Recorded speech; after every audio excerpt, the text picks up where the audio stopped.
सिर्फ 1 मिनट। सफर में हमें नए नए दोस्त तो जरूर मिलते हैं, लेकिन क्या वजह है कि ये दोस्तियां बड़ी नापायदार होती हैं।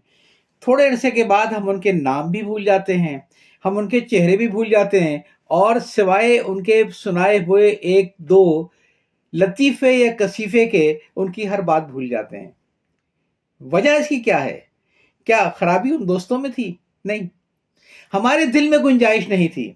हमारे दिल में पहले ही इतने लोग बसे हुए थे कि जिसमें किसी नए आदमी की गुंजाइश नहीं थी। कुछ तो वो हैं जो हमारी अकीदत के बुत हैं, जो अपने दिलों में भी बिठाए हुए हैं, और हम जिसको भी देखते हैं तो अपने अकीदत के उन्हीं बुतों की रोशनी में देखते हैं कि अगर ये इसकी ताज़ीम करेगा तो फिर ये मेरा है, और अगर इसकी ताज़ीम नहीं करेगा तो ये मेरा नहीं है। यहाँ तक तो सही है, लेकिन इसके बाद एक चीज़ और भी आती है कि हमारे दिल के नहा खानों में वो लोग भी कब्जा किए बैठे हैं जिन्होंने हमें ज़िंदगी में कभी दुख भुलाए थे। अच्छा तो ये होता कि हम दुखों को भूल जाते, लेकिन हम अपने दिल में लिए बैठे हैं। वो चेहरे हमें याद हैं जिन्होंने हमें अपनी ज़बान के ज़ख्म दिए थे। हम माफ़ करने को तैयार नहीं हैं, लिहाजा अपने दिल में उन्हें लिए बैठे होते हैं। और कभी मौका आता है अगर, तो फिर हम फट पड़ते हैं। हम उन पर ये इल्ज़ाम लगाते हैं कि तुम्हारे अंदर मेरे लिए बहुत ही ज़्यादा कीना पाया जाता है। सवाल ये है कि जब ये जुमला आप अपने मुंह से निकाल रहे थे कि तुम्हारे अंदर बहुत कीना पाया जाता है मेरे बारे में, और कुछ पिछली बातें भी दोहरा रहे थे कि तुमने ये किया, ये किया, ये किया, ये किया, मुमकिन है उसको पता भी ना हो इस बात का, ये आपने उसे एहसास दिला दिया। 1 मिनट को सोचिए कि आप 99% सही थे, और उसके दिल में आपके लिए वाकई वो बुग़्ज़ था जिसका आप इजहार कर रहे हैं सबके सामने कि तुम्हारे अंदर वो बुग़्ज़ पाया जाता है। 99% आप सही थे। अगर 1% समझने में गलती थी, आप भी तो इंसान हैं, समझने में गलती कर सकते हैं, और आपने उस पर इल्ज़ाम लगाया कि तुम्हारे अंदर मेरे खिलाफ बुग़्ज़ है।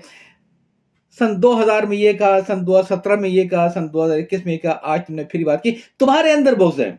फर्ज कर लें कि उसके दिल में वो बुग़्ज़ ना हो, उसने वो कभी प्यार से आपसे बातें की और आपने कभी जिक्र भी नहीं किया। होगा क्या कि ये जुमला सुनते ही कि तुम्हारे अंदर मेरे बारे में एक बुग़्ज़ था, उसको ये मालूम हो जाएगा कि यार मैं इसको इतने अरसे से अपना दोस्त बनाए बैठा था, ये तो मेरी किसी गलती, किसी कोताही को माफ़ करने को तैयार नहीं है। ना इसका दिल कभी साफ़ हुआ था, ना कभी इसका दिल साफ़ होगा। मैं क्यों इसको अपने साथ लिए बैठा हूँ? एक तो हमारी ये वजह है कि हम लोगों को जो हम परसेप्शन कायम कर लेते हैं किसी के बारे में, सिर्फ़ इसलिए कि हमारे हीरो को वो अपना हीरो नहीं कहता है, उसके बारे में कुछ बात करना चाहता है और हम बात सुनने को तैयार नहीं होते हैं, तो हम कहते हैं तेरे अंदर बड़ा बुग़्ज़ आ गया है। मैं आपसे सिर्फ़ एक बात कहूँगा कि देखिए 2 चीज़ों में फ़र्क करना सीखिए। जब तक आप 2 चीज़ों में फ़र्क नहीं करेंगे, उस वक़्त तक आप इस तरीके से अपने दोस्तों को खोते रहेंगे, उनके ऊपर बुग़्ज़ का इल्ज़ाम लगा-लगा कर। पहला है हकीकत और दूसरा है राय।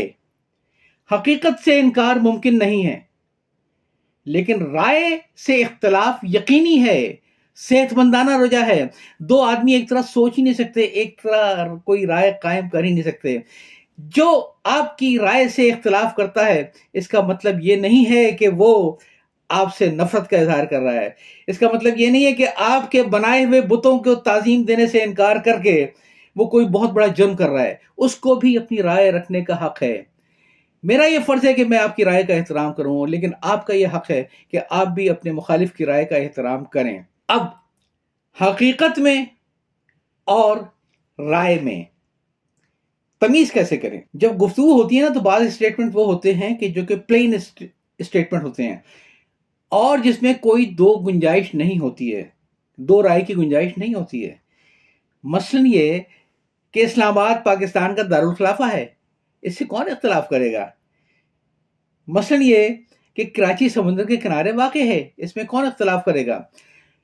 ये हकीकत राय में तब्दील हो जाती है जब हम इसके अंदर अपनी तरफ से कुछ चीज़ों का इजाफा करते हैं, अपनी सोच के मुताबिक हम इसके अंदर मज़ीद कोई खूबियाँ या खामियाँ तलाश करते हैं और ये कहते हैं कि कराची एक गंदा तरीन शहर है। लफ्ज़ गंदा तरीन اب اس نے میرے اپنی رائے قائم کر دی. کراچی ایک شہر ہے، کوئی اس میں شک نہیں ہے، دو رائے نہیں ہے. اسلام آباد میں سارے بڑے بڑے بیوروکریٹ رہتے ہیں جن کے بڑے بڑے بنگلے ہیں. اب یہ جو آپ نے اضافہ کر دیا یہ آپ کی رائے تھی، میں آپ کی رائے سے اتفاق کروں یا اختلاف کروں یہ میرا حق ہے. ہاں حقیقت ہوگی تو مجھے اعتراف کرنا پڑے گا.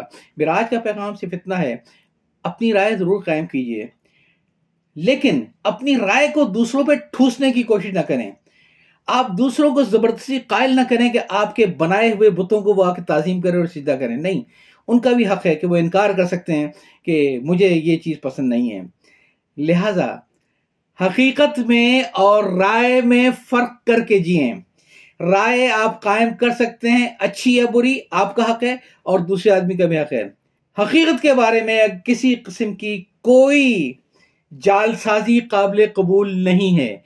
دید و دانستہ، چاہے فوٹو شاپ سے کی جائے، چاہے ویڈیو ایڈیٹنگ سے کی جائے، چاہے میم بنا کے کی جائے، جہاں پہ حقیقت کو روپ بگاڑنے کی کوشش کی جائے لوگوں سے دور ہو جائیں. کیوں؟ اس لیے کہ وہ حقیقت کے اندر ملاوٹ کر کے، چاہے اپنے طور پر بنا کے چاہے اس کو فارورڈ کر کے، بنیادی طور پہ آپ کو دھوکہ دینے کی کوشش کر رہے ہیں. رائے الگ ہے اور حقیقت الگ ہے. اور اگر کبھی کسی سے کوئی گلا شکوہ ہو جائے تو رات کو سونے سے پہلے غور کریں، پچھلے رویوں پر غور کریں اور کھلے دل سے پھر ایک دفعہ اس کو معاف کر دیں. آپ کی اپنی سکون سے گزرے گی. اور معاف کرنے سے مراد میری یہ ہے کہ پھر اس واقعے کو بھول جائیں. یہ نہیں کہ 5 سال بعد بھی اگر ہو تو آپ وہ پچھلی ساری لیگیسی ساتھ لے کر آ جائیں، تم نے یہ کیا، تم نے فلانے سے وہ کہا، تم نے اس موقع پہ یہ کہا. یہ نہ احساس دلائیں کہ میں تمہیں معاف کرنے کو تیار نہیں ہوں، تم اس قابل نہیں ہو کہ تمہیں معاف کیا جائے. یاد چاہتا ہوں. اللہ حافظ.